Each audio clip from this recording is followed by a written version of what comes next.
Hello, people. Hello, family. Hello, friends. Wherever you are in the world. Just waiting for all of you guys to step in. I have a few things I really want to share with you. I'm currently now on tour. And call your friends around. Just pass it around. Or when you hear this, I want you guys to share this. Because what I'm going to say, I'm going to give you context. And I want to see what place are you going to be in this conversation. So on the topics I'm talking about, I'm saying the worst defeat. Then I'm going to talk about Dr. Riek Machar arrest. And then I'm going to mention Salva Kiir legacy. The worst defeat on earth. There are like 5 levels of defeats. There's spiritual defeats. There's emotional defeat. There's physical defeat, there's social defeat, and there's mental defeat. In life, you can be defeated in those fronts. But the worst defeats are spiritual defeat. When you're defeated spiritually, it means you have no connection with your purpose, and you're disconnected with your Creator. That means you're going to have so much anxiety. You're going to have so much stress. You're not going to have direction in life. It's going to be difficult for you to move on. Then you have the emotional defeat. The emotional defeat is when you're so bitter in your heart that your heart is constantly in pain. And you don't know what to do about that. Which means the emotions that you have every day are negative emotions.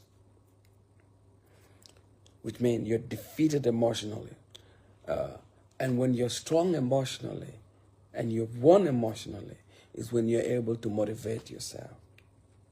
Then you have what is called the mental defeat. The mental defeat is so terrible because it shut down the faculties of your mind that are responsible for long-term projects. That is planning, that's organization, that is strategy, that's putting yourself together. So if you are spiritually not defeated, and you're not defeated emotionally, and you're not defeated mentally, nothing else can defeat you. You see, one of the things that I found so amazing when I was a kid is I was with William Nyon, and we're in this place called Torit, and we like to play. I like to play with adults. So they were playing dominoes. And I asked him a question. When did the Arabs are so strong than us? They have tanks, they have food, they have everything. We're running around bush. And when is this war going to over? How are we going to win? I asked that question 3 times. And he just stopped. And he looked at me. And he said, young man, freedom is going to come. The Arabs were stronger than us. They have the tanks, they have food, they have artillery. Us, we have less resources. But he said, you know what? We believe that we can beat them. That's one thing. Second, they are bringing injustice to us. And we have the responsibility to fight for what is right. And that in itself, that we are united in this cause, that even though it takes our lives, it is the right that we believe in. So we're dying in what we believe in. And he said, didn't we capture their tanks? Didn't we capture their cars? Didn't we arm ourselves using their resources? Didn't we capture their food? Didn't we capture their towns? And he said, yes. And he said, through faith, our belief is what gives us faith. And he said, the devil is afraid of anyone whose heart and mind are united in looking for what they want. So wherever you are right there, in South Sudan, right now I know a lot of people are emotionally defeated, are spiritually defeated, and mentally defeated. It's like there's no hope. But right now, the future of South Sudan depends on you, what you're going to do. It depends on me, what I'm going to do. You know, we have, our government has been run in a way that is taking us into much deeper holes that we may not even get out in. And so some of you are quiet. I mean, one of the things that I may say right now is a lot of you may not know. The Nuer people have always in their blood, they don't like anyone who's not fair. They don't like injustice. It's printed in their DNA. Even in the colonial times, even in the Arab times, they always challenge systems that are not fair. And you want to know, one of the mark on the 4 lines when somebody is being cut on their head, one line represents justice, equality, and freedom for all. That is in their line. And there's also a line called courage. So in our DNA, we don't like anyone that does injustice. That's why anyone can go into a Nuer land as long as you're fair and you're not looking down upon anybody. You will live happily and nobody will touch you. That's a fact. One thing I'm really proud of. So the next step that I want to talk about, which will be Dr. Riek Machar has been arrested. Let me tell you something. If you're worried about Dr. Machar being arrested, you need to let that go right now. Because Dr. Machar knows what his purpose is. He has always been used as an scapegoat for trouble in South Sudan. 1991, he was going to be arrested. He was accused for that violence because the people, and if you look at 1991, I was on the side of SPLA. We were singing the song, Shalabuk Wadiu Talaga. I was in Tori, I was in Capoeira. What happened? Before Bor was attacked, people went to Low area. SPLA went to Lair. Nuer people were attacked. Nuer people were killed. The civilian there responded, hey, I thought it is soldiers and soldiers. Why are you killing our civilians? Then civilians fought back. And that's what caused the 1991 massacre. 1991 massacre was a response by civilians fighting. And unfortunately, it wasn't the right thing. The Boer people got killed. But before Boer people were killed, the Nuer people were killed. Do you understand? So Dr. Machar has always been used as an scapegoat. So this time, Dr. Machar decided, hey, I am not going to be used as an scapegoat anymore. And that's why when they signed the peace deal to go to Juba, Dr. Machar said, I don't want to go with any bodyguard.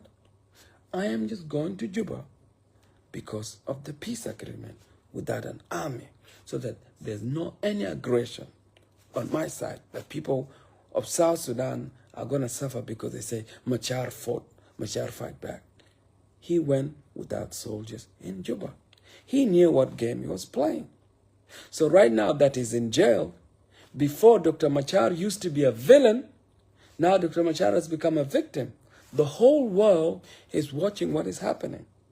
And if anything happened to Dr. Machar's life, historically, you're known as the last thing that you did. Not what you did before. What is the last thing you did is what people will remember you for.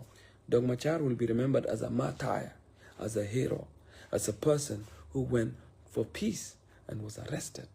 Now, Dr.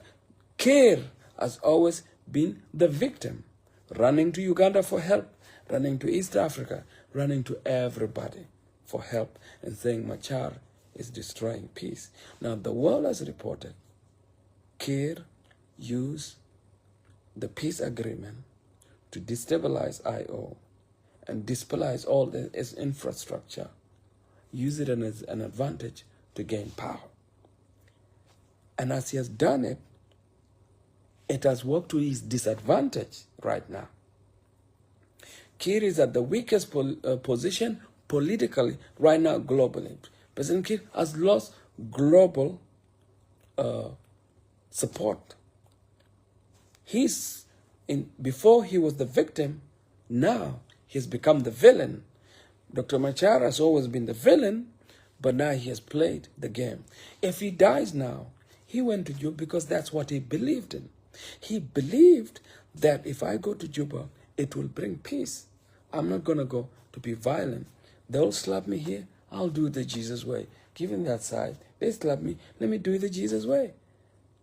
Now, let's say anything happened to Dr. Machar. Dr. Machar is happy where he is because that's what he believed.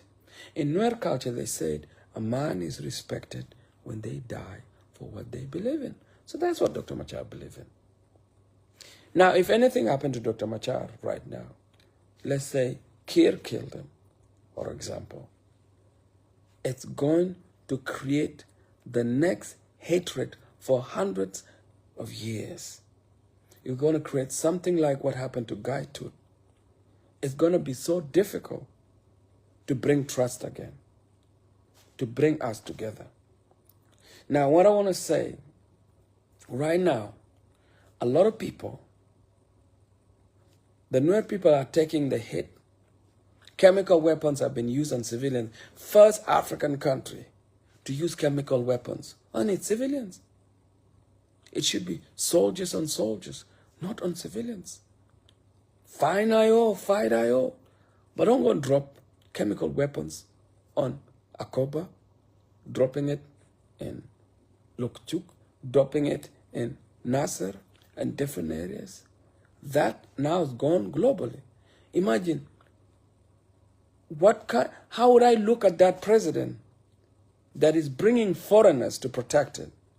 And also the president is using chemical weapon on his civilians.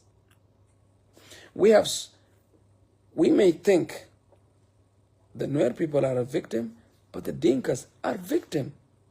A lot of Dinkas are suffering. And this umbrella that it's a Dinka government, it's not a Dinka government. This is not a Dinka government.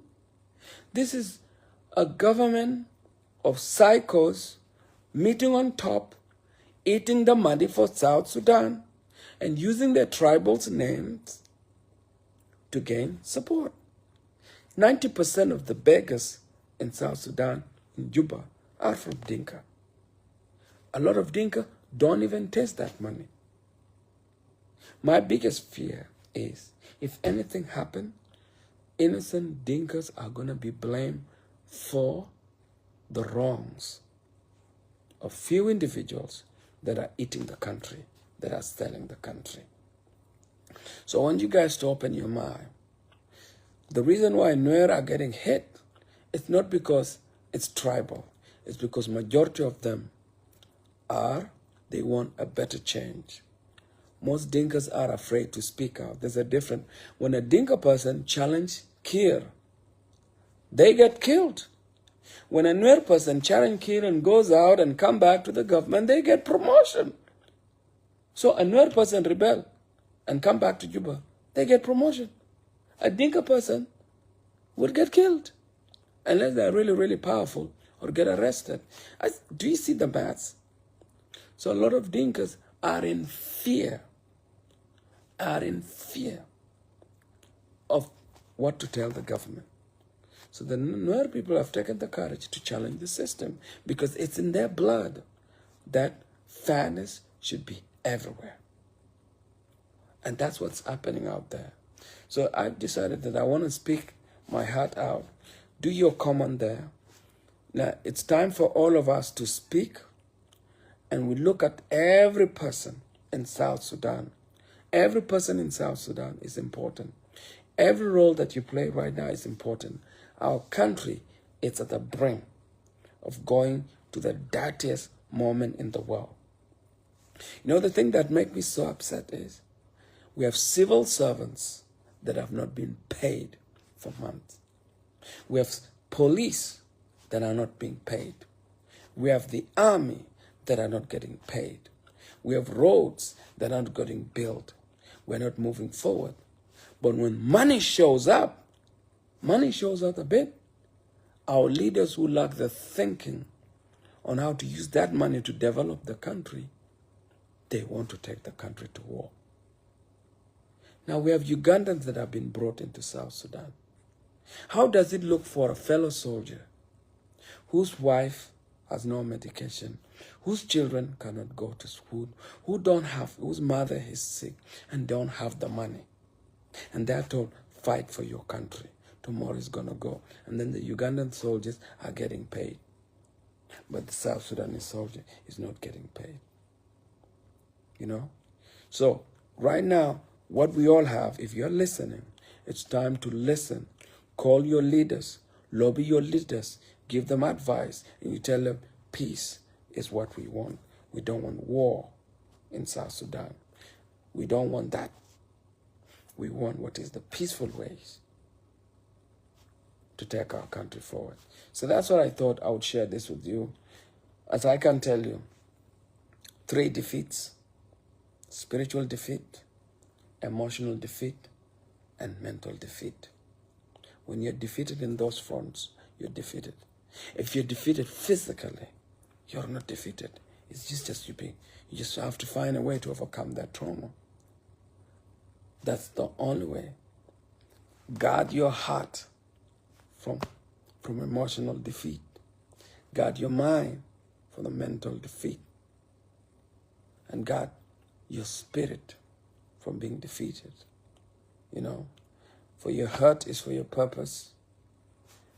Your mind is for your vision. And this hand is for your mission, for your goals, for your objection and acting. So I thought I would share this with you.